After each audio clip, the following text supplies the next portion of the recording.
Jean-Paul Zawadzki, le major Zawadzki, il était chef mécanicien sur la base aérienne de Brissy, près d'Orléans.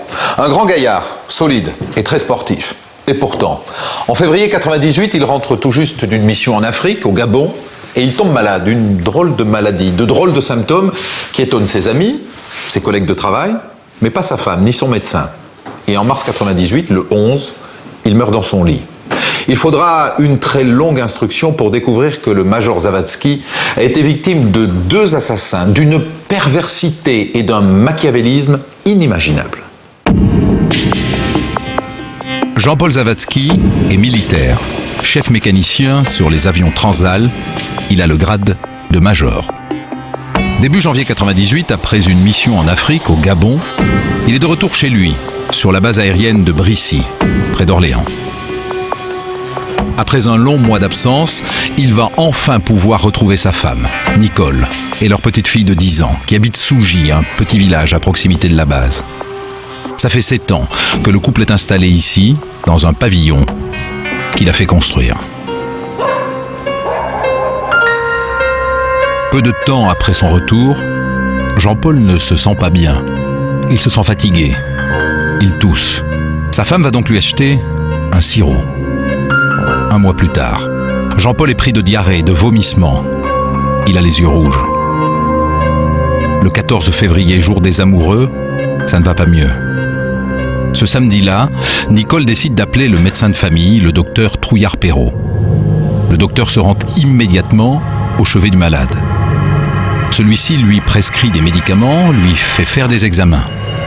Rien de bien grave, semble-t-il. Pourtant, Jean-Paul est de plus en plus fatigué. Il le dit au médecin. Et à la base, il demande une permission pour se reposer.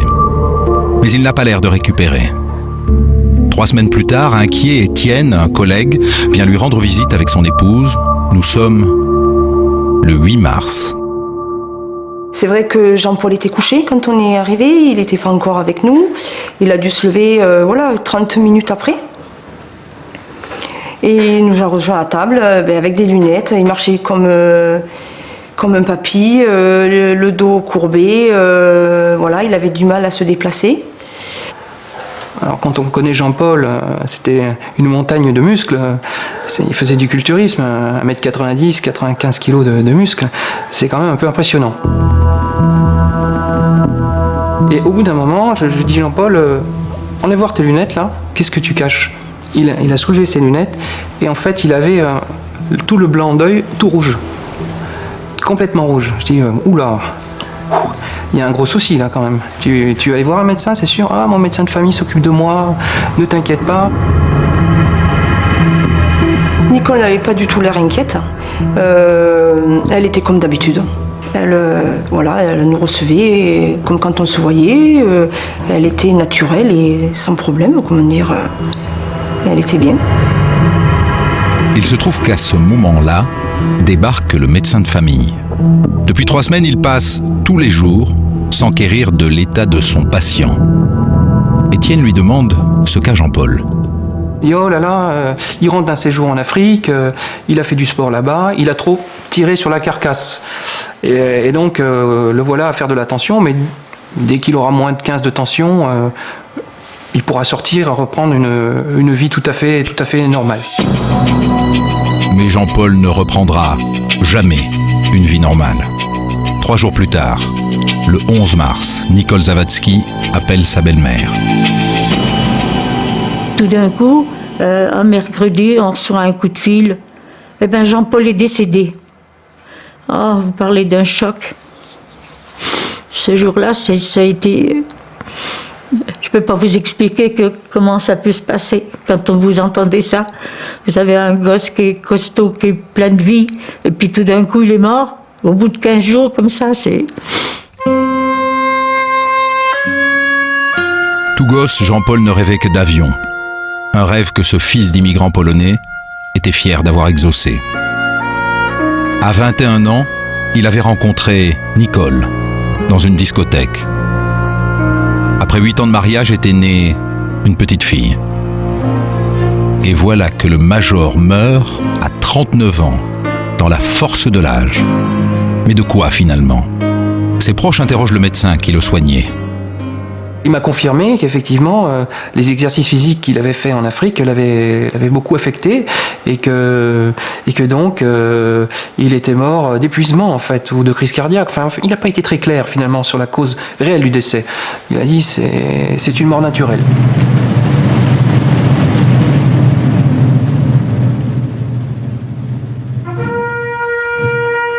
Lundi 16 mars 98, jour des funérailles.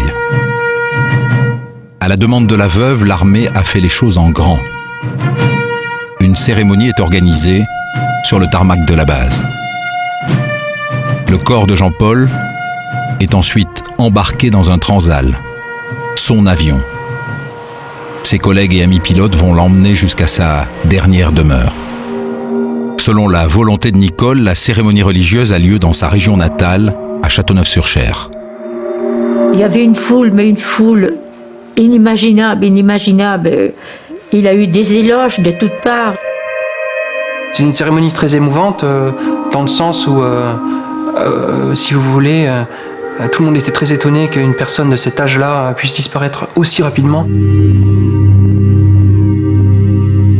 Entre douleur et stupeur, ce jour-là, un petit incident passe presque inaperçu. La maman de Jean-Paul a embrassé son fils dans son cercueil. Nicole en était scandalisée, elle était à côté de moi, elle a lâché mon bras et elle est sortie de la chapelle en pleurant et en criant « Ah non, c'est pas possible, ils me font ça aujourd'hui, pas aujourd'hui, c'est pas le moment ». J'ai dit « Mais dis-moi un peu, qu'est-ce qui se passe pour notre fils ? Tu crois pas qu'il a voulu se suicider ou quelque chose comme ça? Parce que c'est pas possible qu'il soit parti si vite. Hein? Comment se fait-il » Alors elle me fait tout de suite « Arrêtez de parler de ça !» Un comportement que l'on mettra sur le compte de la douleur. Jean-Paul est inhumé au cimetière de Châteauneuf-sur-Cher. Un fait qui a marqué tout le monde, c'est lorsque la petite fille des époux a déposé une rose blanche sur le cercueil. Tout le monde était sans voix. Tout le monde est resté sans voix. C'était très très difficile.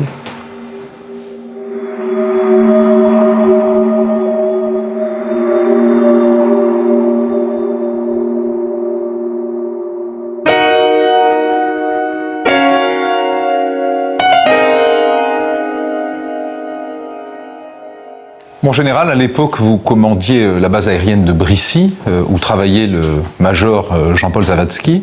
Est-ce que c'était un militaire sérieux? C'était un militaire aux qualités professionnelles et humaines reconnu, qui avait une très très bonne réputation sur la base. Quand il disparaît, vous prenez immédiatement des renseignements sur lui? J'étais très étonné d'apprendre le décès du major, qui était un homme jeune, sportif, et qui, en tant que personnel navigant, faisait l'objet d'un suivi médical très sérieux. Si ma mémoire est bonne, il avait suivi une expertise médicale quelques semaines avant de partir en opération au Gabon. Et les résultats étaient 100% positifs? 100% positifs, d'autant que c'était un homme très sportif. Évidemment, quand vous mettez ça en phase avec sa disparition, vous... Alors, des premières informations qu'on a obtenues au niveau de la base, il s'agissait d'une mort suite à une maladie qu'il avait contractée au cours de son détachement au Gabon. Donc on était quand même assez étonnés, d'autant que nous avions pas mal d'équipages sur place qui tournaient. Et donc on a été quand même surpris d'apprendre qu'il était décédé pendant son repos compensateur qu'on lui avait accordé à l'issue de ce détachement. Je voudrais que vous soyez plus clair. Est-ce que quand on vous annonce sa mort et que vous allez regarder son dossier, vous pensez tout de suite que cette mort n'est pas naturelle? Non, pas tout de suite. J'ai été étonné à plusieurs reprises et au fur et à mesure, je ne me suis pas fait une conviction, mais j'ai trouvé qu'il y avait des éléments troublants dans cette affaire. Et si le médecin de famille était passé à côté de son diagnostic? Aurait-il pu faire une erreur? Est-il un bon professionnel? Le docteur Trouillard-Perrault exerce depuis 18 ans près d'Orléans, à Orgères-en-Beauce. Comme beaucoup de médecins de campagne, il est sur les routes jour et nuit, presque 7 jours sur 7. Une véritable figure locale avec à son actif la plus grosse clientèle d'Eure-et-Loir. Il n'a pas bonne réputation, il a une excellente réputation. Michel, c'était mon médecin traitant, très bon médecin, très psychologue aussi en tant que médecin. J'ai mon frère qui avait fait une tentative de suicide, qui avait failli aboutir d'ailleurs. Et quand il était sorti de l'hôpital, il passait régulièrement, dès qu'il avait 5 minutes, il s'arrêtait à la maison systématiquement pour venir prendre de ses nouvelles. C'est vraiment, je vous dis, comme si c'était quelqu'un de la famille.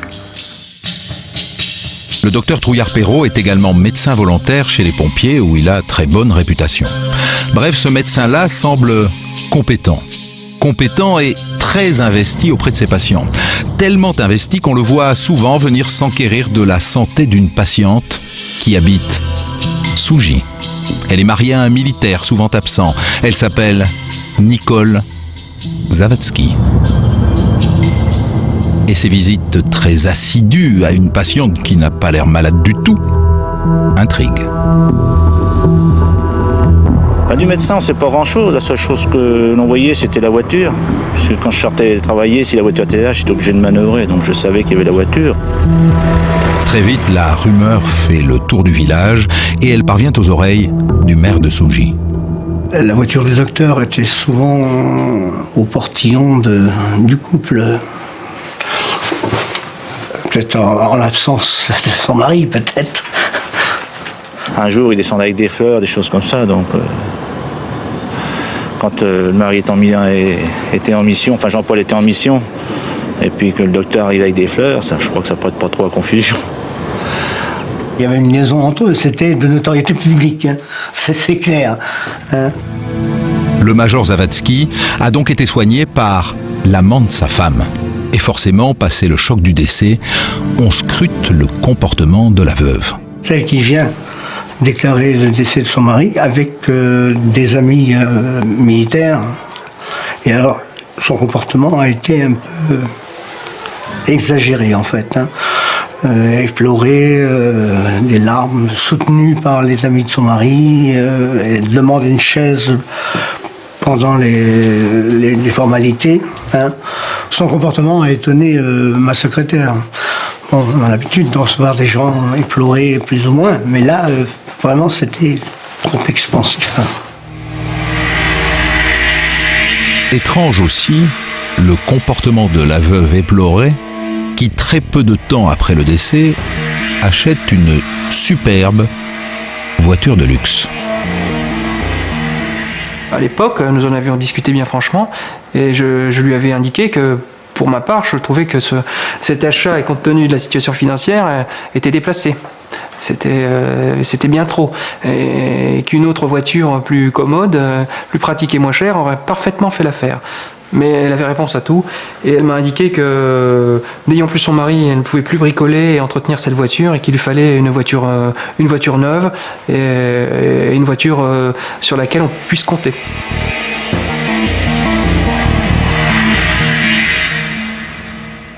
Après le décès de Jean-Paul, peu de temps après, les dépenses de Nicole nous ont paru un peu grandioses.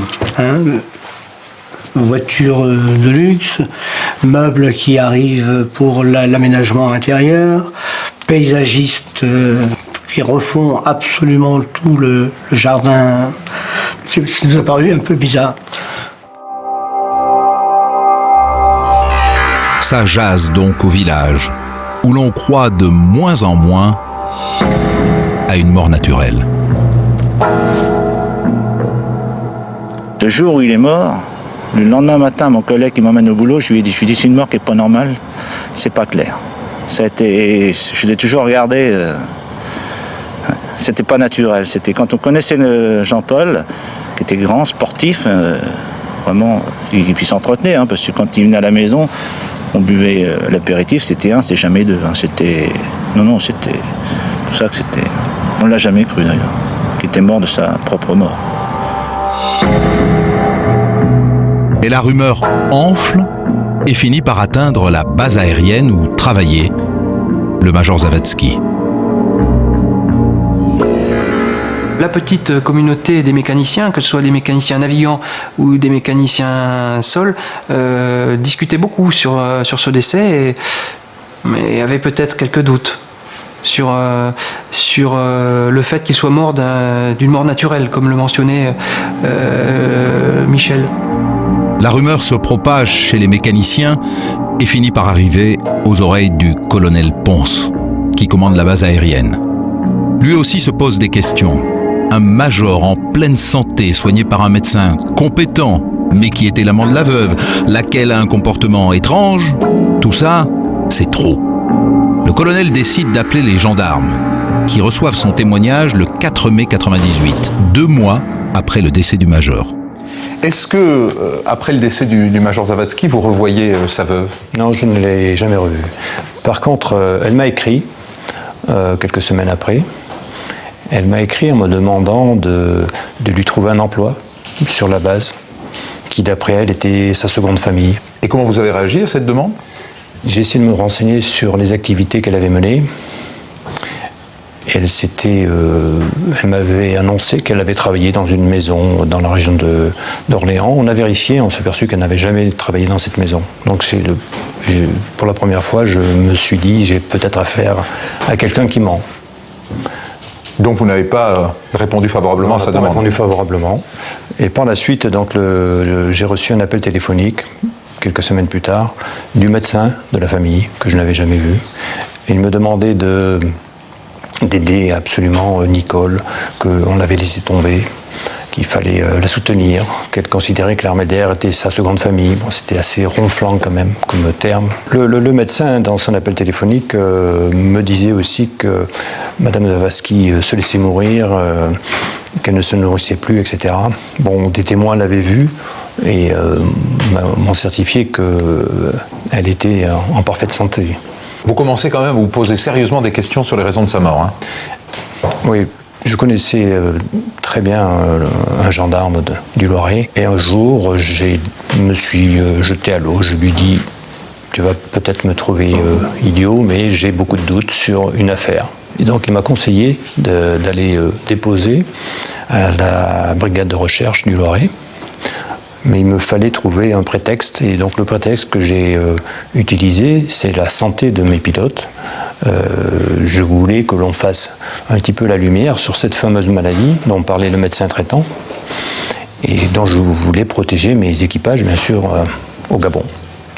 Vous l'avez reconnu vous-même, pour vous c'était un prétexte, et donc vous pensiez à un assassinat? Je ne pensais pas à un assassinat, mais je trouvais quand même qu'il y avait beaucoup d'éléments qui me troublaient. Et pour résumer, je trouvais que la veuve et le médecin en faisaient beaucoup trop. Les gendarmes décident d'ouvrir une enquête préliminaire confiée à leurs collègues d'Orléans sous l'autorité de l'adjudant-chef Maillard. Pour l'instant, le dossier est vide. Il n'est fait que de rumeurs, d'impressions. La veuve du major, par exemple, que peut-on au juste lui reprocher? Son changement de train de vie?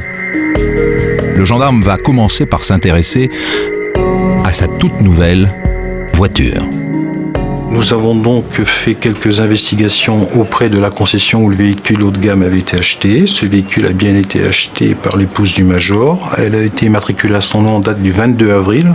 Donc le major décède le 11 mars à son domicile et son épouse acquiert un véhicule neuf le 22 avril. Donc ça nous paraissait également assez court. Nicole Zawadzki a acheté la voiture comptant 120 000 francs, un peu plus de 18 000 €.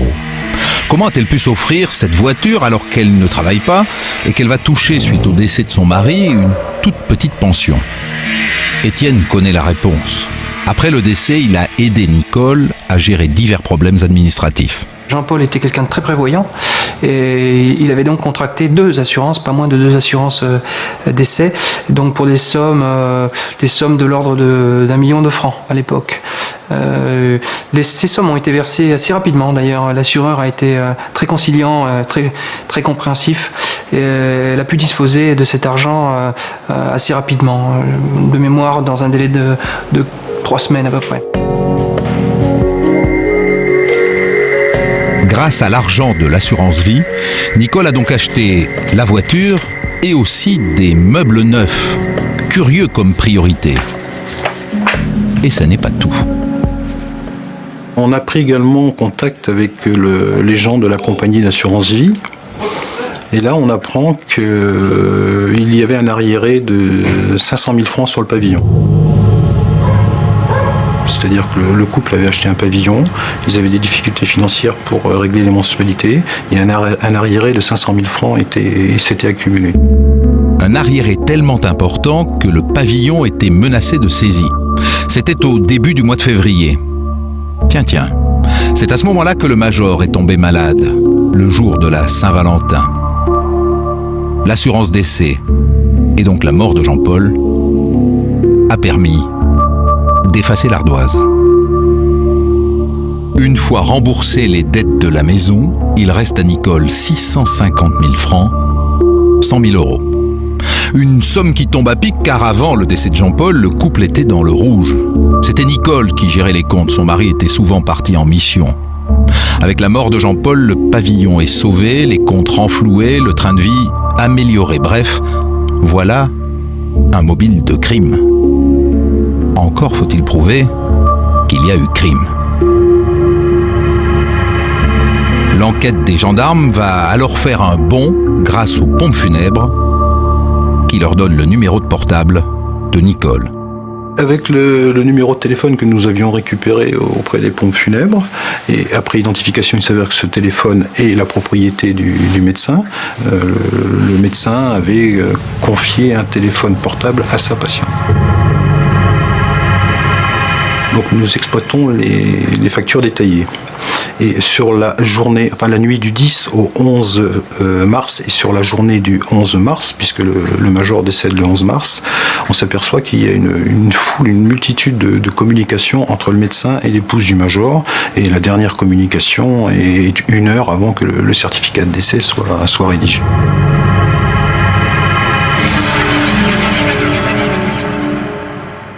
Dominique Rizet, ce certificat de décès, qu'est-ce qu'il dit exactement ? Et Christophe, d'abord, le certificat de décès, c'est un acte administratif, tout bête. Le nom, le prénom, l'adresse du défunt, le jour, la date de la mort, et puis quelques petites infos sur les opérations funéraires. Est-ce que la personne était atteinte d'une maladie contagieuse ? Est-ce qu'il fallait prendre des précautions autour de sa mort ? En l'occurrence, Jean-Paul Zawadzki, lui, on apprend qu'il est mort à son domicile, sa maison de Sougy, à 15h15 le 11 mars 1998, c'est très précis. Et il n'y a aucune demande particulière pour rechercher autour de sa mort des raisons étranges. C'est une mort naturelle, conclut le médecin.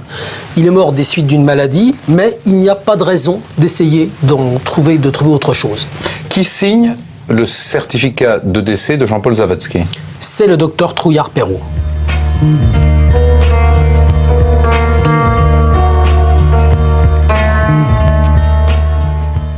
Olivier Joulin, vous êtes le juge d'instruction qui a conduit toute cette affaire. Quand vous êtes saisi du dossier, comme ça, avec les premiers éléments qui vous sont livrés par les gendarmes, qu'est-ce qui vous accroche ? En fait, c'est très difficile au départ de ne pas penser que c'est une affaire extraordinaire. Parce qu'il y a des éléments qui relèvent du roman policier. On a un médecin, on a une femme qui serait sa maîtresse, qui profiterait éventuellement d'une assurance vie. On a l'armée, une rumeur au sein de la base militaire. Mais en même temps, il n'y a rien de véritablement solide et on a l'impression pratiquement que c'est un coup de dé qui permettra de déterminer si c'est un assassinat ou si c'est pas un assassinat. Sur quelles hypothèses vous êtes là au départ, comme ça, lorsque le dossier échoue sur votre bureau, dans votre cabinet ? Eh bien, logiquement, on avait 2 procédures possibles. Soit on partait sur une recherche des causes de la mort, qui est une procédure qui donne relativement peu de latitude pour faire une enquête pénale, soit on décide qu'a priori cette mort est suspecte et suffisamment suspecte pour qu'on qualifie de meurtre. Et donc c'est la qualification qui est choisie par le procureur de la République. Donc pour vous, dès le départ, c'est cette piste-là, c'est la piste du meurtre. Cette piste est la plus vraisemblable.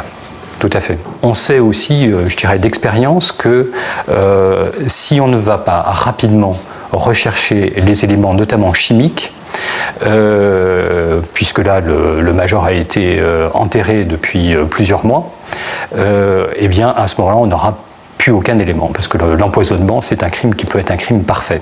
D'où votre première décision ? D'où la première décision de faire une exhumation et d'immédiatement de faire procéder à une autopsie du major Zawadzki. 2 juin 1998, 3 mois après le décès de Jean-Paul. À 9h du matin, les gendarmes arrivent au cimetière de Châteauneuf-sur-Cher pour exhumer le corps. Les opérations débutent normalement, les services des pompes funèbres commencent à bouger la pierre tombale, quand un collègue que j'avais placé à l'entrée du cimetière me prévient qu'une dame veut venir se recueillir sur la tombe de son époux. Cette dame est insistante, donc je vais voir ce qui se passe. Et puis là, je me trouve face à une dame, je lui demande son identité, elle me dit se déclarer être l'épouse du major et venir se recueillir sur sa tombe. À ce moment-là, on lui dit que nous sommes en train de procéder à des opérations d'exhumation, que le corps de son époux va être autopsié afin de connaître réellement les causes de son décès.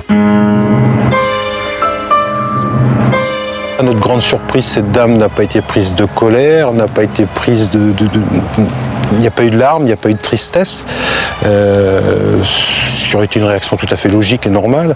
Non, bien au contraire, elle a été prise de vomissement, elle nous a pratiquement vomi sur les pieds. La présence de la veuve au pied de la tombe n'était pas prévue. Et maintenant qu'elle est au courant du soupçon qui pèse sur la mort de son mari, qu'est-ce qu'on fait ? L'adjudant-chef téléphone immédiatement au juge d'instruction qui alerte la substitut du procureur. Tout a été de ce fait précipité et il a fallu tout de suite décider que fait-on, est-ce qu'on l'entend, est-ce qu'on la laisse partir. Il a été décidé de la garder pour l'entendre et son placement en garde à vue a été décidé ensuite très, très rapidement. Nicole Zawadzki est emmenée à la gendarmerie d'Orléans, car elle sait désormais qu'une enquête est ouverte. La laisser partir, ça serait courir le risque qu'elle prenne la fuite ou qu'elle prévienne le docteur Trouillard-Perrault, voire même qu'elle se suicide et entraîne sa petite fille avec elle. Il va donc falloir gérer tout en même temps. L'autopsie et l'interrogatoire des suspects. Le corps du major vient d'arriver à l'Institut médico-légal de Paris. Le juge d'instruction va assister à l'autopsie. Pendant ce temps-là, le docteur Trouillard-Perrault est immédiatement convoqué à la gendarmerie d'Orléans, où Nicole Zawadzki a elle-même été conduite directement depuis le cimetière. Les deux amants sont entendus séparément. Nicole est interrogée la première. Placée en garde à vue, l'épouse du major, tout à fait au début, ne reconnaît pas avoir eu une liaison avec le médecin. C'est son confident, c'est son ami. Le médecin expliquait les soins qu'il avait prodigués au major et indiquait avoir été amené à constater son décès et à établir le certificat de décès, mais rien d'autre n'était autrement étonnant. Le médecin n'a pas été surpris par cette mort subite et sa maîtresse non plus. Lorsqu'on lui demande si elle a confiance à son médecin, elle dit oui, je lui fais confiance. Il m'a dit qu'il était décédé d'asphyxie, que cette asphyxie avait été due à un malaise provoqué par une poussée de tension. Mais bon, elle dit je n'en sais pas plus. Nicole indiquait qu'au matin, Jean-Paul s'était réveillé plutôt mieux que d'habitude, moins fatigué, qu'il avait demandé un petit déjeuner. Elle précisait, je me souviens parfaitement de ces termes, lui avoir servi un copieux petit déjeuner dans la matinée, qu'il avait d'ailleurs mangé de bon appétit, nous disait-elle.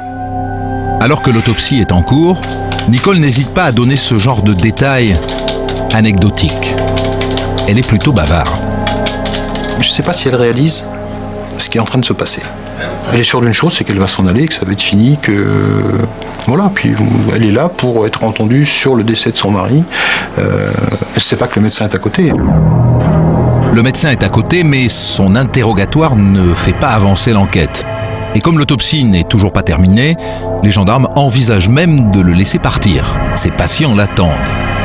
Ils appellent le juge d'instruction qui est toujours à Paris, à la morgue. Le juge a pu tout de suite dire aux gendarmes « Non, vous ne levez pas la garde à vue, il y a des choses qui sont en train de se dessiner pendant cette autopsie, des constatations qui vont forcément apparaître et vous ne levez pas la garde à vue, vous maintenez et nous reprenons contact dès que nous avons les premières conclusions des médecins. » En fin d'après-midi, l'autopsie est terminée. Vous assistez à l'autopsie? Oui. Comment ça se passe? Du temps de l'exhumation jusqu'à l'acheminement du corps à Paris, les gendarmes me renseignent pendant ce temps-là sur ce qui se passe au niveau de leur enquête. Et ils apprennent de la part de Nicole Zawadzki que le matin de sa mort, le major Zawadzki était en pleine santé, qu'il avait pris un solide petit déjeuner. Et donc je dis au professeur Lecomte, qu'est-ce que vous en pensez? Et le professeur Lecomte me dit, c'est possible de voir au niveau de l'autopsie, en faisant une dissection particulière du lobe inférieur du cerveau, si avant sa mort, il a eu un état précomateux ou si effectivement il est mort très brutalement. Ils font donc cet examen de la partie inférieure du cerveau.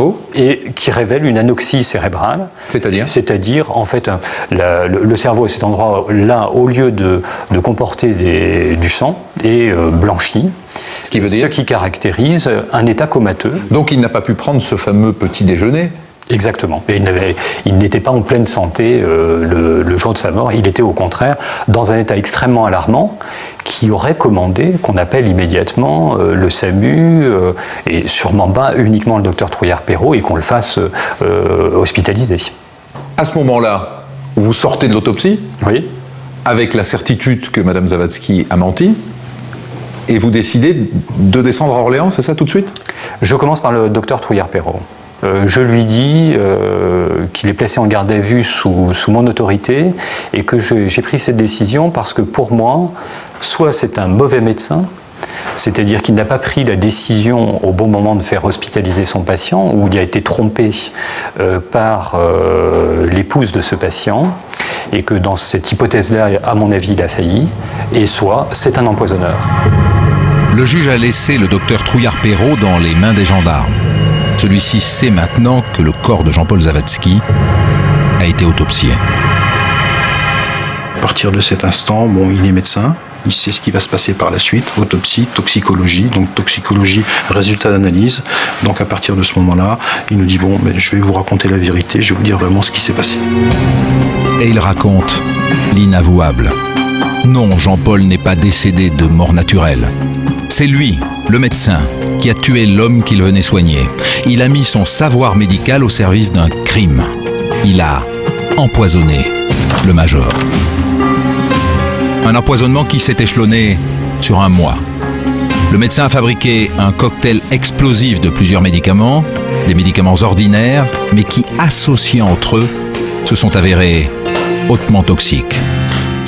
Un mois de manipulation, de sirop, d'injection, de cachets, de gélules qu'il a pilé, trafiqué, interverti avant de les donner à Jean-Paul.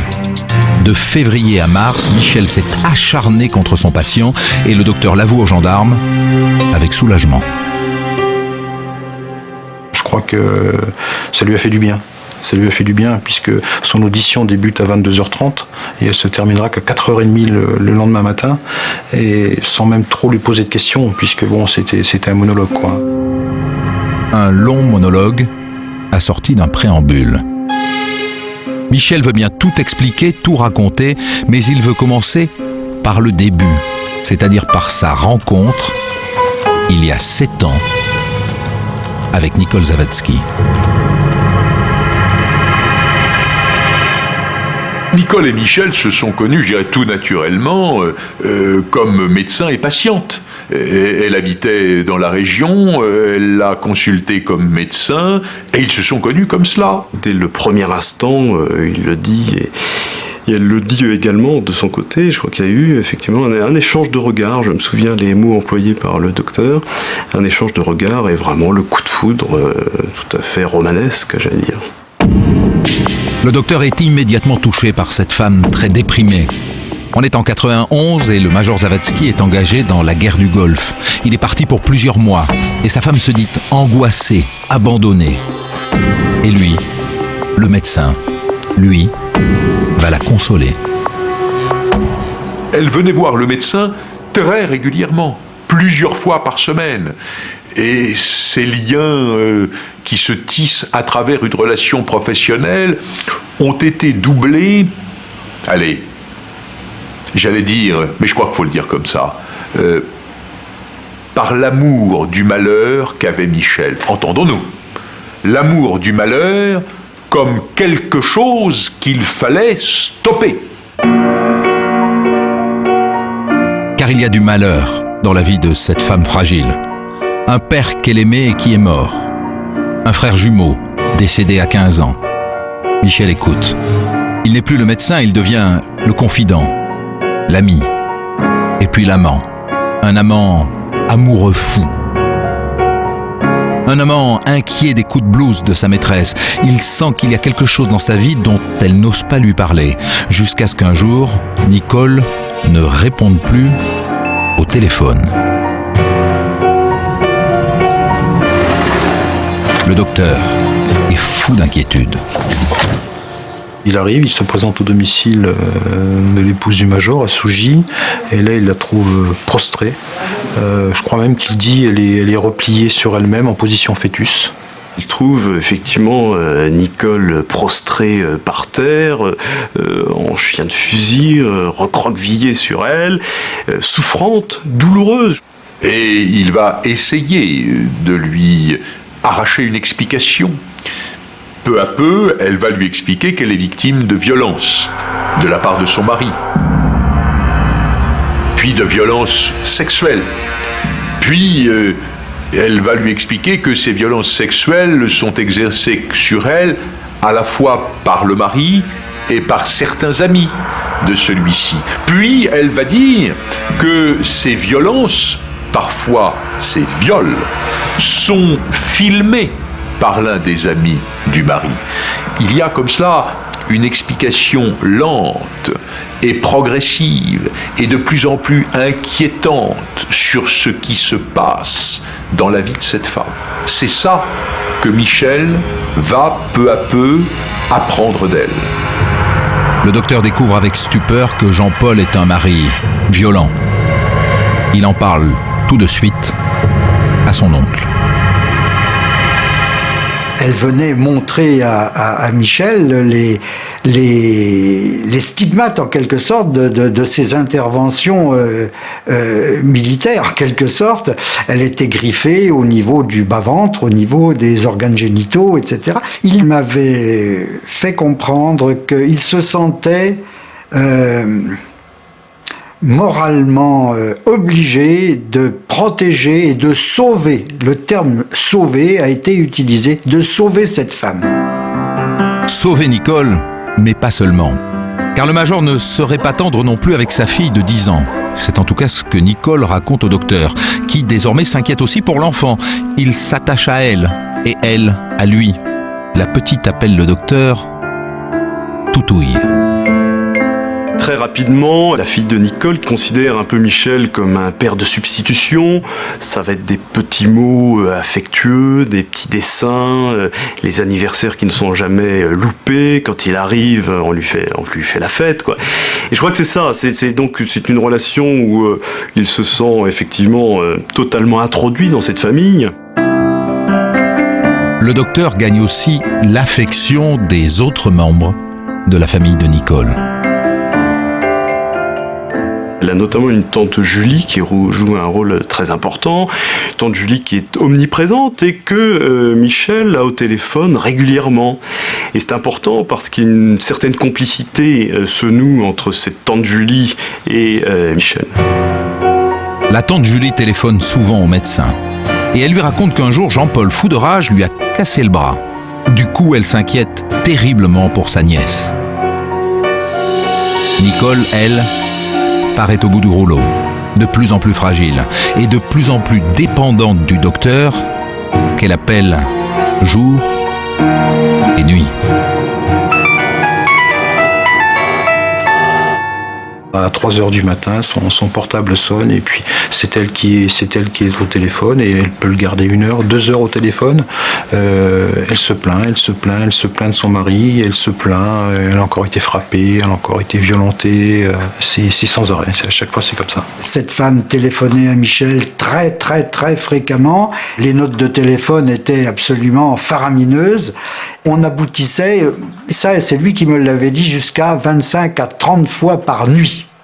Donc vous imaginez ce que peut être la qualité du sommeil de quelqu'un qui fait une journée de travail d'une 12aine d'heures, qui a besoin de repos et qui est réveillé toutes les 10 ou 15 ou toutes les 10 minutes ou tous les quarts d'heure par un appel téléphonique auquel il est obligé de répondre. Mais comment ne pas compatir au sort de cette femme ? Le docteur vit dans une angoisse permanente, terrifié à l'idée qu'il lui arrive quelque chose. Plus le temps passe et plus il est comme submergé par sa souffrance. Ses patients ne le reconnaissent plus. Ces gens m'ont dit, dans les derniers mois, voire la dernière année de son exercice professionnel, Michel n'était plus le Michel que nous avions connu, il n'était plus lui-même, il était fatigué physiquement, il était fatigué psychologiquement, il ne nous écoutait plus quand on lui exposait le motif de notre consultation on sentait que professionnellement il n'était plus du tout à ce qu'il faisait.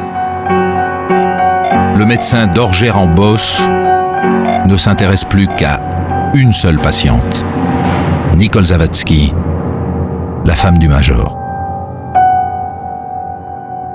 Voilà ce que le docteur Trouillard-Perrault raconte aux gendarmes qui l'interrogent. Au moment de la mort de Jean-Paul, ça fait 7 ans qu'il est l'amant de Nicole. 7 ans que jour après jour, elle est arrivée à le convaincre que son mari est un sale type, violent et cruel. Petit à petit, Michel est comme envoûté par Nicole, au point que le médecin finit par divorcer. Il laisse sa femme et ses 3 enfants. Et très vite, pour Michel comme pour Nicole, ça n'est plus vivable. Jean-Paul est le dernier obstacle à leur amour fusionnel. À chaque retour de son mari, Nicole, affolée, appelle Michel. « Il a recommencé à me frapper », dit-elle. Un jour, elle décide de porter plainte au commissariat de Bourges et de lancer une procédure de divorce contre cet homme qui la bat. Mais, dit-elle à son amant, les formalités traînent désespérément et les violences, elles, s'intensifient. Le climat se dégrade au point que la fille de Nicole écrit des petits mots au médecin à son toutouille. Presque des appels au secours. Elle lui parle de sa mère. « Je voudrais qu'on ne lui fasse plus de mal et que tu la soignes. » L'enfant s'inquiète pour sa mère. Il y avait la tante de l'autre côté de Nicole qui appelait le médecin en lui demandant de venir à l'aide de sa nièce persécutée. Et plus que ça, c'est que la tante Julie lui dit « Mais attendez, on compte sur vous, vous êtes médecin, vous êtes son ami, et sans vous, c'est terminé, on compte sur vous. » On compte sur lui. Oui, mais que faire ? Il avait le sentiment que tout ce qui était fait à côté, les plaintes judiciaires, la tentative de raisonner le mari, rien n'aboutissait. Ni les plaintes pour coups et blessures, séquestration, violences sexuelles, ni le divorce qui avait été tenté. Et peu à peu, l'étau se resserrait, il lui apparaissait que la seule solution était de supprimer le mari de Nicole. L'idée du docteur, c'est le chlorure de potassium.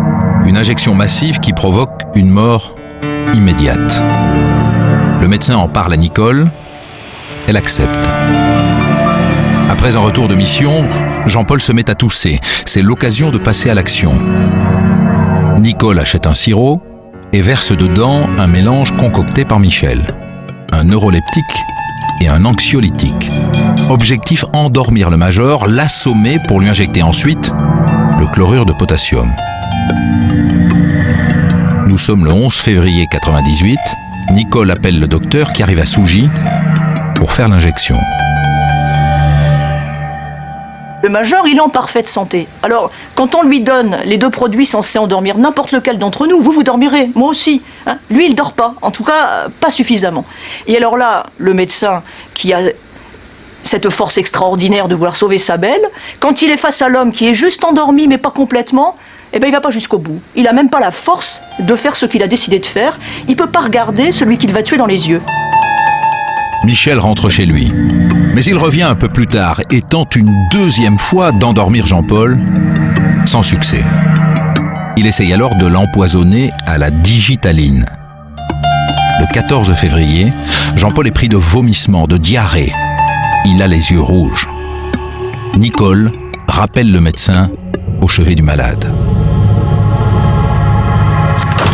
Le docteur fait alors une piqûre censée calmer ses problèmes aux yeux. Sauf que dans la seringue, il y a du chlorure de potassium. Mais le major Zawadzki résiste. Le docteur lui prescrit alors des gélules qui provoquent des troubles cardiaques. Mais le major de constitution exceptionnelle ne flanche toujours pas. Mais il se sent patraque. Le 19 février, il se présente à la base, il vient demander une permission pour pouvoir se reposer. Permission accordée.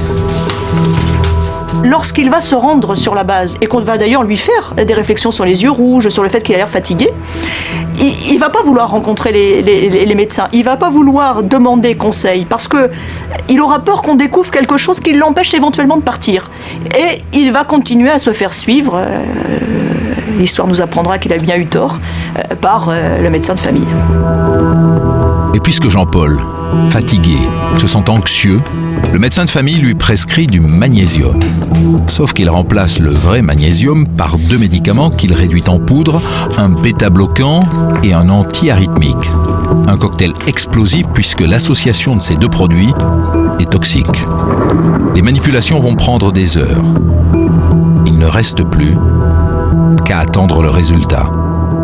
Ça va être un professionnel de haut vol. Il va tout vérifier. Il va vérifier le pouls, il va faire des analyses, il va prendre la température, il va demander si les médicaments ont été bien pris dans tel sens ou dans tel autre, si ça a bien été pris le matin ou l'après-midi.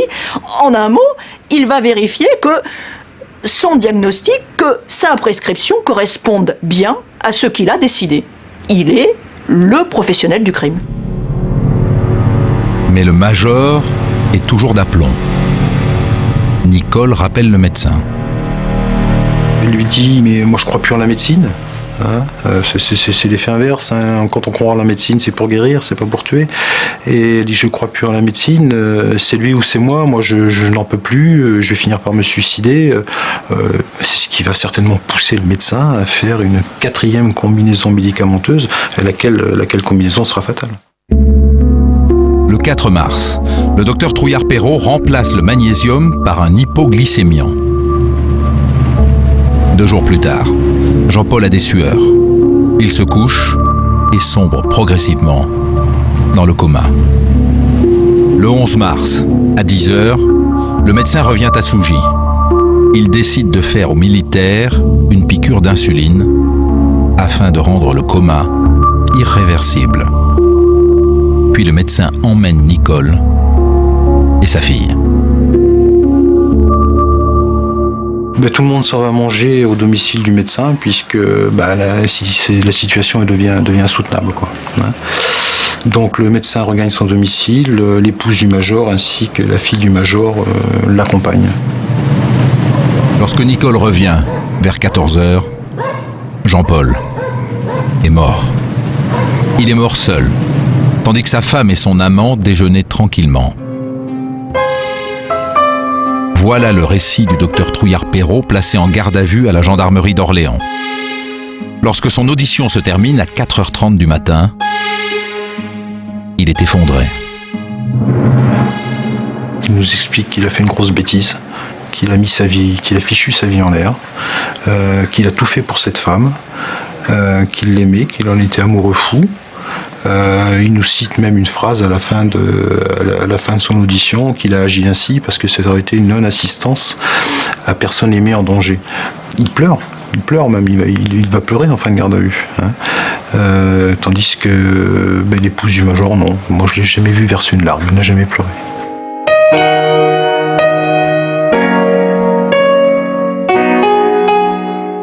Le docteur Trouillard-Perrault, l'amant de Nicole, vient de raconter aux gendarmes pourquoi et comment ils ont tué le major. Pourquoi? Parce qu'il battait Nicole, parce qu'il était un mauvais mari et un mauvais père.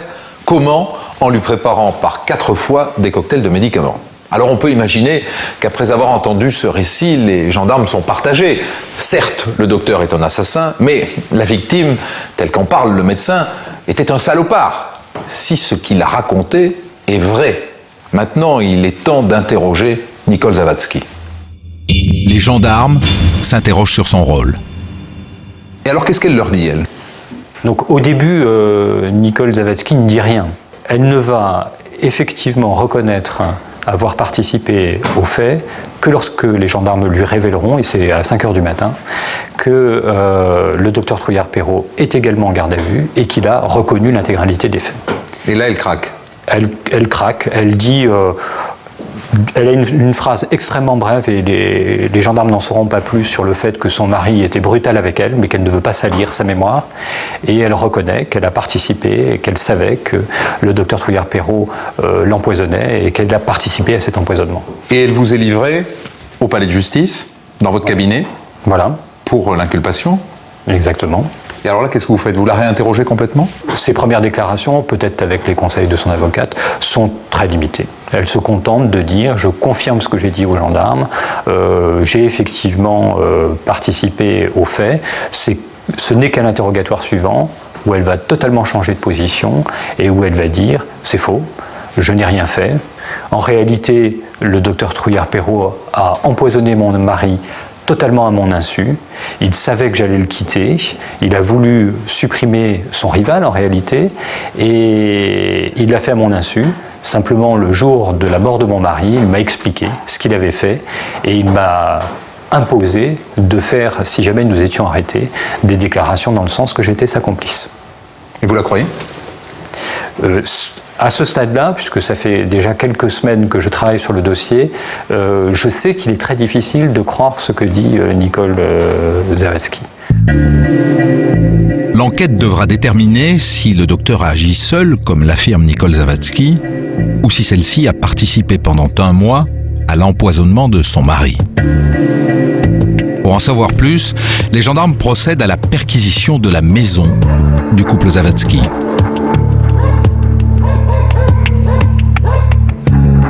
Dans la fameuse voiture de luxe, achetée quelques semaines après son décès, ils saisissent des lettres de créanciers, des relances du trésor public, d'organismes de crédit, de banques, d'huissiers. Confirmation que le couple était bien couvert de dettes, pire qu'il était aux abois et menacé de poursuites judiciaires. Au cabinet du médecin, on ne retrouve aucune trace des médicaments employés pour tuer le militaire. Par contre, les gendarmes trouvent des dessins de la petite fille de Nicole et Jean-Paul, de petits mots affectueux qu'elle a adressés à Toutouille. Dominique, le juge d'instruction va demander une expertise graphologique des dessins censés avoir été réalisés par la petite fille de Nicole et Jean-Paul. Oui. C'est donc qu'il a un doute.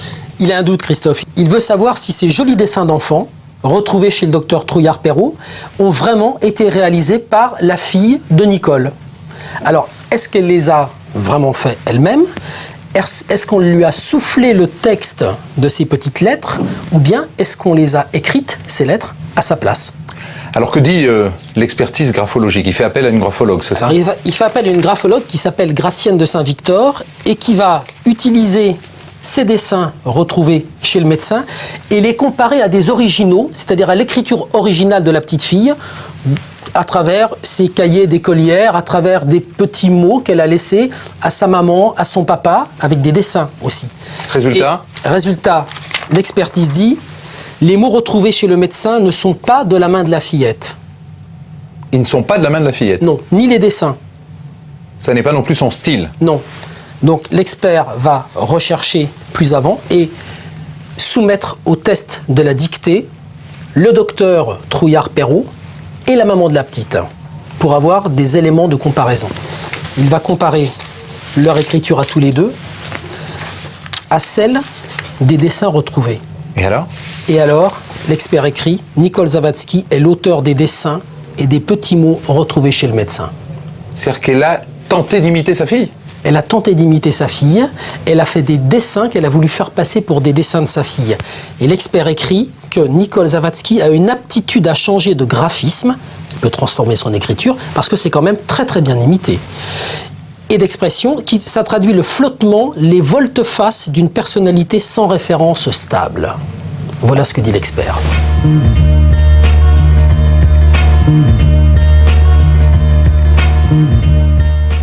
C'est terrible ce que vient de découvrir le juge d'instruction. Nicole Zawadzki manipulait sa fille, Nicole Zawadzki mentait à son amant. Alors si elle a menti un peu, elle a peut-être menti tout le temps. Mais qui est vraiment Nicole Zawadzki? Nicole a grandi dans le Cher. Fille d'agriculteur, enfance banale dans un milieu rural qui ne l'attire pas. Elle a envie d'autre chose. Alors elle passe un BEP de secrétariat. Après son mariage avec Jean-Paul Zawadzki, elle travaille dans un foyer pour personnes âgées. Elle est très appréciée par ses collègues. Annie se souvient bien de cette femme fragile qui n'était pas très chanceuse. Nicole est arrivée un matin très en pleurs et donc très déprimée, et elle nous a annoncé qu'elle était atteinte d'un cancer du sein et qu'il fallait qu'elle suive une thérapie et que voilà, donc elle était un petit peu catastrophée. Nicole se fait soigner et guérit. Mais maintenant, c'est sa mère qui a un cancer et qui meurt, et son père qui se suicide de chagrin. Et quelques temps après, il y a eu la mort du frère qui, lui, a été tué en Italie parce qu'il était inspecteur de police, et il a été tué en Italie parce qu'il faisait une enquête sur la mafia italienne. Ça fait beaucoup de morts tout ça. Et puis c'est embêtant toutes ces absences pour cause d'enterrement. Embêtant parce que Nicole est la directrice de ce foyer. En tout cas, c'est ce qu'elle a dit à son mari. Non, elle n'était pas du tout directrice de l'établissement, non, elle était que secrétaire. Mais alors, et les parents décédés? Ben non, les parents n'étaient pas décédés, puisque ses parents, on est allé les voir, on a pris contact avec eux, on les a même entendus. Donc tout ça, ce n'était que mensonge. Mensonge aussi le cancer du sein de Nicole. Mensonge parmi une multitude d'autres. L'univers Nicole, c'est Alice au pays des merveilles, sauf que le lapin est beaucoup moins sympathique. Vous avez un âne qui se fait décapiter, dont la tête se retrouve sur le bureau. Elle avait un âne là-bas dans sa propriété du département du Cher, et son mari, pour se venger, lui aurait décapité l'âne. Donc on a fait également des vérifications. D'abord, elle n'a jamais eu de propriété, puisqu'elle se disait à la tête d'une propriété. Elle n'a jamais eu de propriété, elle n'a jamais eu d'âne. Le problème, c'est que l'âne, la propriété, le frère mort ou les parents décédés, tout ça, le docteur y a cru. Tout comme un jour, il a cru avoir rendez-vous à Saint-Doulchard, près de Bourges, avec la fameuse tante Julie. Rendez-vous est pris, et au rendez-vous, elle ne vient pas. Et elle lui expliquera que ce rendez-vous n'a pas pu avoir de suite, car ce jour-là, coïncidence fâcheuse et tragique, le mari de la tante Julie était décédé. Et il ne verra jamais la tante Julie. Pour la bonne raison que la tante Julie, celle qui appelait le docteur plusieurs fois par semaine, qui lui parlait de son chien Cabochard, de son mari Julien et bien sûr de Nicole, eh bien cette tante-là n'a jamais existé. Les vérifications sur la tante Julie ont été simples à faire, puisqu'il suffisait de se transporter dans le département du Cher, de prendre contact avec la famille de l'épouse du major, et puis de savoir que cette tante Julie n'avait jamais existé. Les parents semblaient comprenaient plus leur fille, ne retrouvaient plus leur fille dans tous ces mensonges. Pourquoi ces mensonges ? Les psychiatres nommés pendant l'instruction découvrent une personnalité très complexe. Menteuse, bien sûr, mais pas seulement. Ces mensonges sont utilitaires. Ils ont pour vocation de manipuler. C'est l'outil des pervers.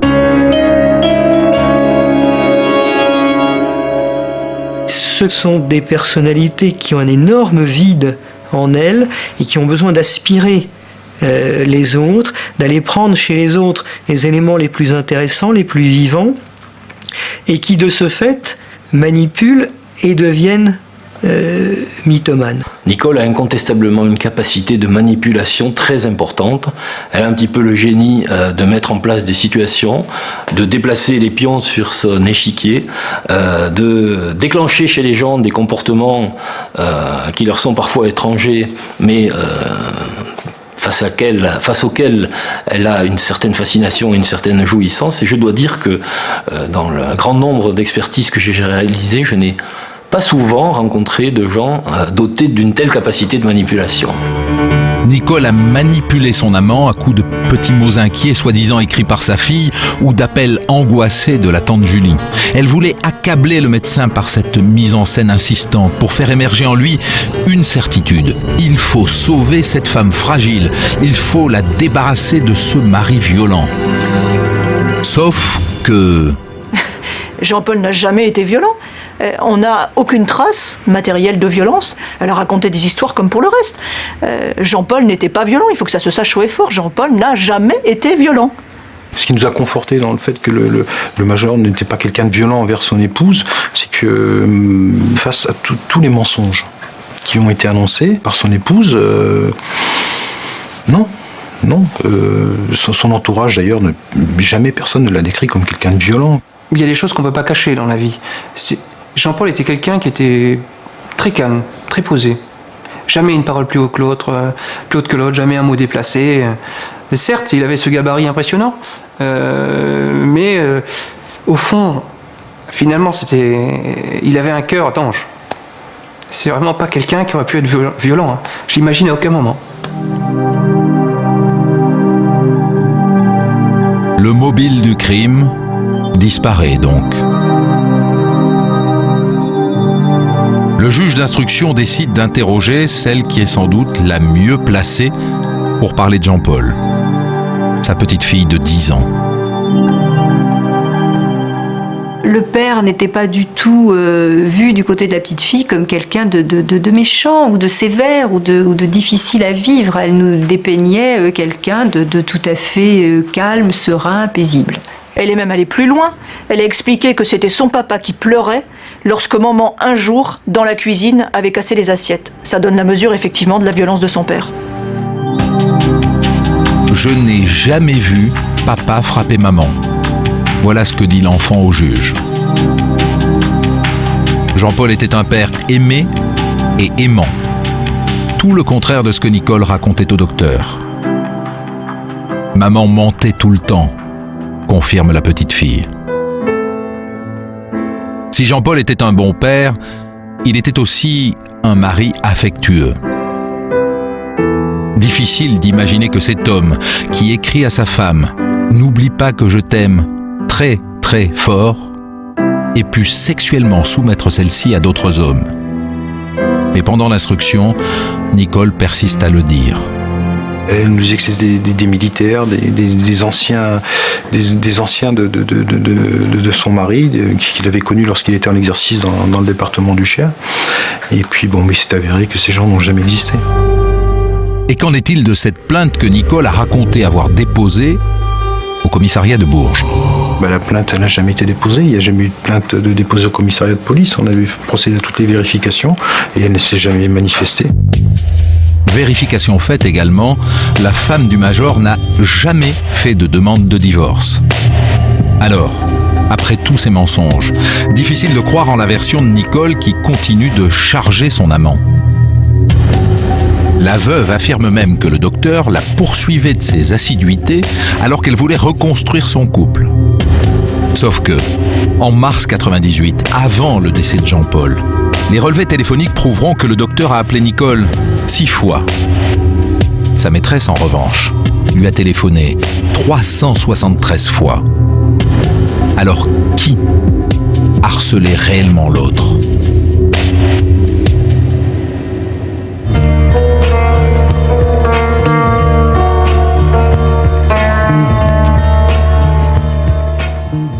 Docteur Masson, vous aussi, en tant qu'expert psychiatre, vous avez expertisé Nicole Zawadzki.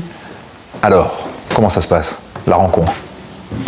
Nous étions en présence d'une femme dont l'aspect n'avait rien de particulier, présentation assez neutre, femme tout à fait normale au plan strictement psychiatrique, mais qui présentait des particularités au niveau de la personnalité. Et pour être très direct, c'était des traits de personnalité hystériques, essentiellement, et pervers. Alors on peut être hystérique et pas forcément assassin. Non, heureusement. Mais en plus de l'hystérie, il y avait certainement, et même incontestablement, des éléments de perversion. Et la perversion, elle aussi, n'est pas une pathologie mentale, c'est un trait déviant de personnalité. Mais est-ce que c'est une maladie mentale? Vous avez dit non, mais ça ressemble quand même à une maladie, au moins un handicap mental. Non, ça fait partie des névroses. Nous sommes tous plus ou moins névrotiques ou névrosés, mais elle n'était pas à un stade où ça perturbait ou sa personnalité au point de perdre le contact avec la réalité. Quand elle imaginait des deuils qui n'ont jamais existé, quand il imaginait des grossesses qui n'ont jamais existé, il y avait quand même une finalité, il y avait un caractère relativement rationnel, certes déviant, mais c'était pour apitoyer ce médecin, c'était pour attirer l'attention sur elle, c'était pour parvenir finalement à le séduire. Et ce médecin est tombé complètement dans le piège de cette fausse pathologie. Voilà donc le portrait de Nicole, femme menteuse, diabolique, manipulatrice. Et lui, le docteur Michel Trouillard-Perrault, qui est-il? Comment a-t-il pu croire à tous ces mensonges au point de quitter sa femme et ses enfants et de ne plus être le bon médecin de campagne que tout le monde adorait? Pendant des années, le docteur Trouillard-Perrault a été aveuglé par sa maîtresse. Il a cru chacune de ses paroles sans jamais chercher sur son corps de bleus, d'hématomes, de marques de violence. Le médecin n'a jamais rien constaté de la sorte. Il la croit. Il la croit, elle se plaint, il la croit. Il l'examine, il lui fait des examens médicaux. Elle est sensible à la douleur sur certains endroits du corps, là où elle dit avoir été frappée, là où elle dit avoir été violentée. Mais il ne fait que la croire, il ne constate rien. Nicole refuse tout examen médical, car dit-elle, elle a trop mal. Et Michel avale tout, même l'invraisemblable. Un jour, par exemple, Nicole arbore un pansement. Des amis de son mari lui auraient tiré dessus. Elle a toujours refusé, bien entendu, que le médecin voie ce qu'il y avait sous le pansement. Mais il y a eu un moment où elle a enlevé le pansement. Il n'y avait aucune trace. Il l'a cru. Et il a même eu ce mot extraordinaire. C'est vrai, Nicole cicatrise très vite. Certes. Pire, juste avant l'empoisonnement du major, Nicole annonce à Michel une bonne nouvelle. Elle est enceinte de lui. Elle lui a dit qu'elle était enceinte de 6 mois. Ça se remarque pas, ça se voit pas. Il l'a examinée. Il a rempli la déclaration de grossesse alors qu'elle n'est pas enceinte. Elle n'a jamais été enceinte. Le médecin, amoureux, est sous son emprise.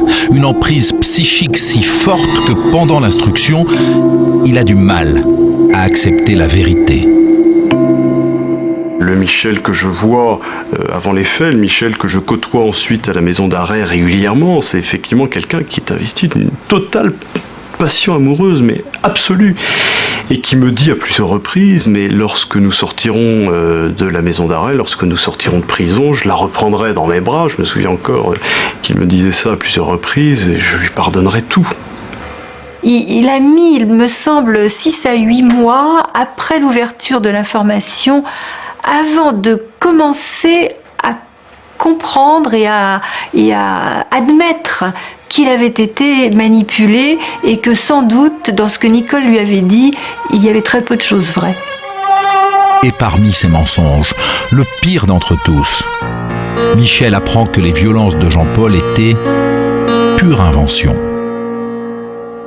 Déjà, il prend conscience de l'horreur de son geste.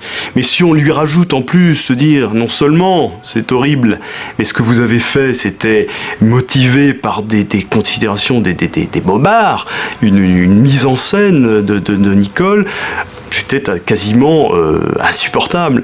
Et Michel, en maison d'arrêt, s'est pris ses vérités petit à petit, et petit à petit, le château s'est effondré. Et il a pris conscience, je crois que ça a été extrêmement difficile, ça a mis un certain temps, mais il a pris conscience effectivement que tout ça avait été fait pour rien.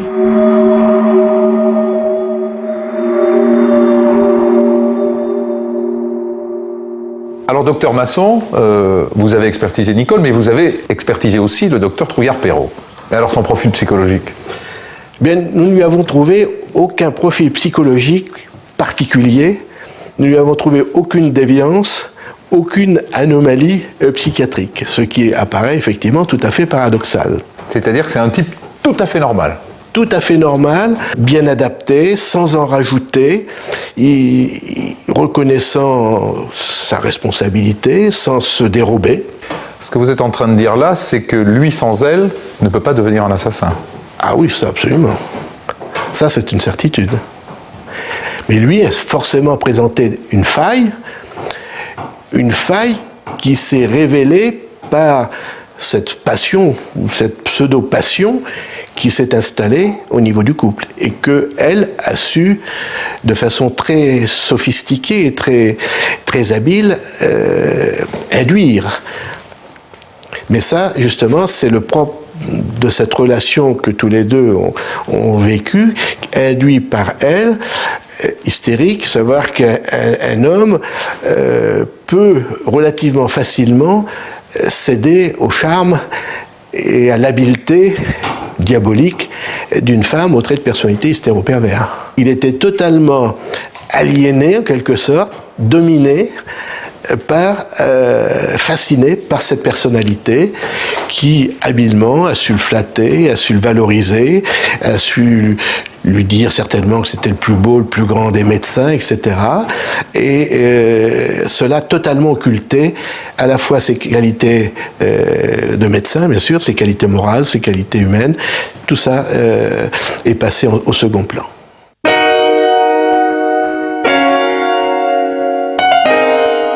À la fin de l'instruction, Nicole maintient qu'elle ne savait pas que son amant voulait empoisonner son mari. Elle ne l'aurait découvert que quelques heures avant sa mort. Au pire, elle est donc seulement coupable de ne pas l'avoir dénoncé. Quant à Michel, il n'a pas varié depuis ses premières déclarations aux gendarmes.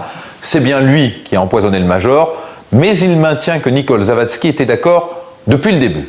Après plus de 2 ans d'instruction, le procès s'ouvre en juin 2001 devant les assises d'Orléans. 20 juin 2001. Dès le premier jour, la foule se presse dans la salle d'audience. Tout le monde veut voir les 2 accusés, ces amants que l'on dit diaboliques. On est venu de toute la région, par curiosité. Le procès est prévu pour durer 3 jours. Nicole Zawadzki et Michel Trouillard-Perrault comparaissent pour empoisonnement avec préméditation. Elle était au premier rang, lui il était derrière elle au 2e rang. Donc lui continuait à l'appeler Nicole et elle l'appelait monsieur ou le docteur. D'ailleurs, elle n'appelait pas non plus son mari par son prénom, elle disait mon mari. Donc déjà, elle s'est présentée comme une femme très froide, imperturbable. La position de Michel est claire. Il plaide coupable. Sa position a toujours été la même. Dès la garde à vue, il expliquait ce qu'il avait fait, il reconnaissait sa faute et il n'a jamais cessé de dire « oui, ça s'est bien passé comme ça ». Il venait en quelque sorte chercher la rétribution d'une faute qu'il ne se pardonnait pas à lui-même. Quant à Nicole, elle est innocente. Elle n'est pas responsable du meurtre de Jean-Paul. Le seul homme, dit-elle, qu'elle ait jamais aimé. Pendant 1 mois, Michel aurait donc empoisonné le major par jalousie et à l'insu de Nicole. Elle aurait été mise devant le fait accompli pendant que le major agonisait. Et puis, dit-elle, elle n'a aucune connaissance médicale. Si elle est coupable de quelque chose, c'est juste de non-assistance à personne en danger.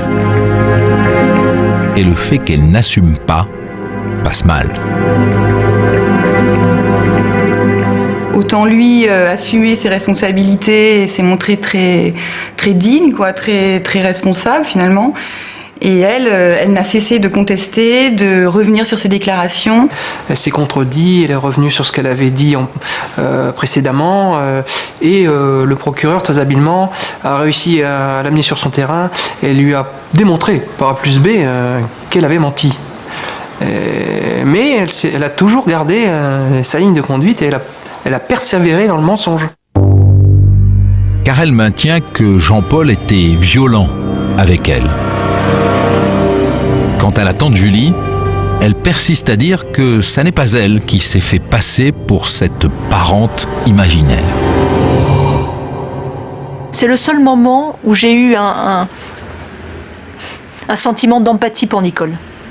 Quand elle était à ce point convaincue de l'existence de tante Julie. Je pense que finalement, Nicole était tante Julie. C'est-à-dire qu'elle avait besoin de se convaincre elle-même que ce qu'elle vivait était vrai. Et aujourd'hui encore, tante Julie fait tellement partie d'elle qu'elle n'est pas prête à négocier, y compris dans un procès, la tête de tante Julie.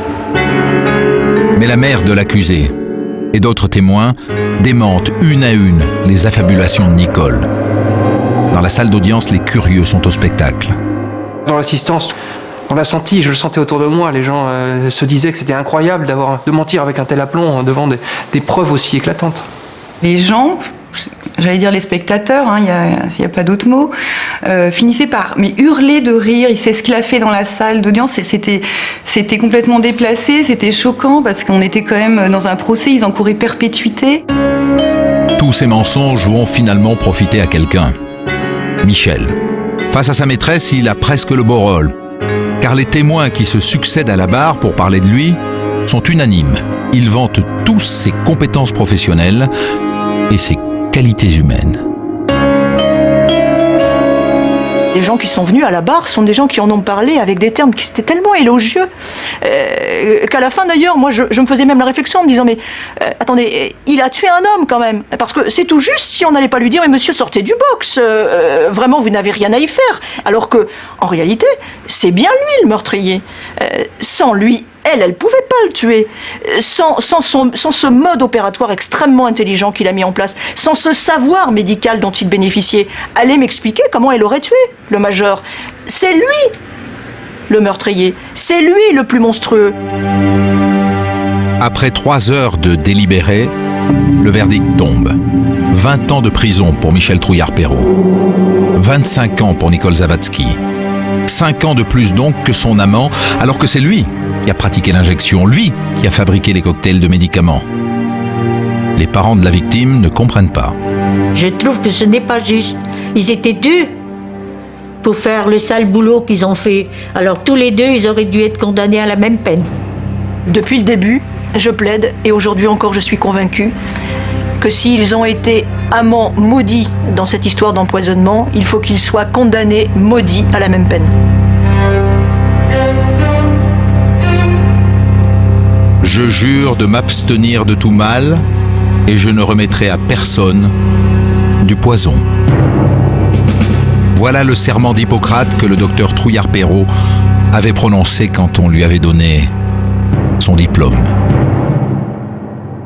Nicole Zawadzki fait immédiatement appel de ce jugement qui la condamne à une peine plus lourde que son amant.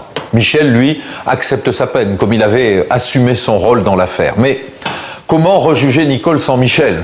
Le parquet général décide donc de faire appel des 2 condamnations. Il y a donc un deuxième procès à Tours, en mars 2002, un procès qui dure 4 jours et qui ne profite pas à Nicole, qui est condamnée à 3 ans de plus, c'est-à-dire 28 ans de réclusion criminelle. La peine de Michel, elle, ne bouge pas, 20 ans.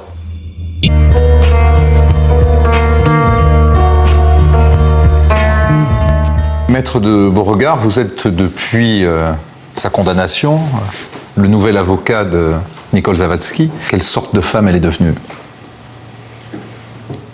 Alors je vais vous répondre, elle est redevenue, je crois, la femme qu'elle aurait jamais dû cesser d'être et qu'elle était avant. C'est-à-dire une femme, je crois, assez simple, qui a réussi à conserver, je crois, une certaine forme d'intégrité intellectuelle et qui a effectué sur elle-même, et c'est attesté par les psychologues qui la suivent aujourd'hui en centre de détention, qui a effectué sur elle-même un vrai travail, je crois, d'amendement sincère. Donc elle avait, je crois, la faculté de s'amender extrêmement vite, ce qu'elle a fait. Elle n'avait, en tout cas à mon sens, évidemment pas besoin de 28 ans pour ça, de sorte que le temps qui passe, à mon sens, aujourd'hui est du temps qui est perdu pour tout le monde. Comment pouvez-vous être sûr qu'à votre tour, elle ne vous embobine pas, puisqu'elle a réussi à embobiner Trouillard-Perrault, et pas que lui? Alors, je vais vous expliquer, c'est assez simple. D'abord, je ne suis pas le seul à le dire. Beaucoup de psychologues, en tout cas plusieurs psychologues, se sont penchés sur elle depuis qu'elle est détenue et ont attesté à la fois de la sincérité de son remords et de la réalité de la démarche intellectuelle qu'elle a engagée. Il y a ensuite mon intuition propre qui vaut ce qu'elle vaut, parce que le docteur Trouillard-Perrault avait la sienne, j'en conviens, mais il y a mon intuition propre qui fait que moi je ne la vois pas à la fréquence avec laquelle le docteur Trouillard-Perrault la voyait à ce moment-là, et du coup je crois que ça me donne un recul que peut-être il n'avait pas. J'ai aussi, même si elle n'est pas immense, mais je crois qu'elle est existante néanmoins, une forme d'expérience du crime, et je crois que cette expérience me permet peut-être aussi, à ma modeste mesure, d'évaluer la sincérité ou non d'une démarche intellectuelle.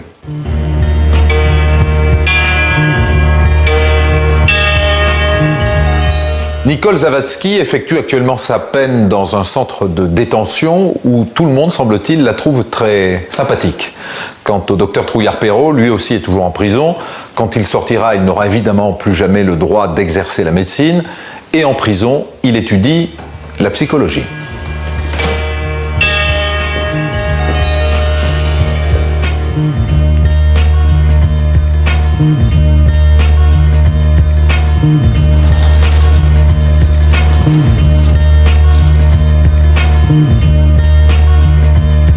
Mm-hmm.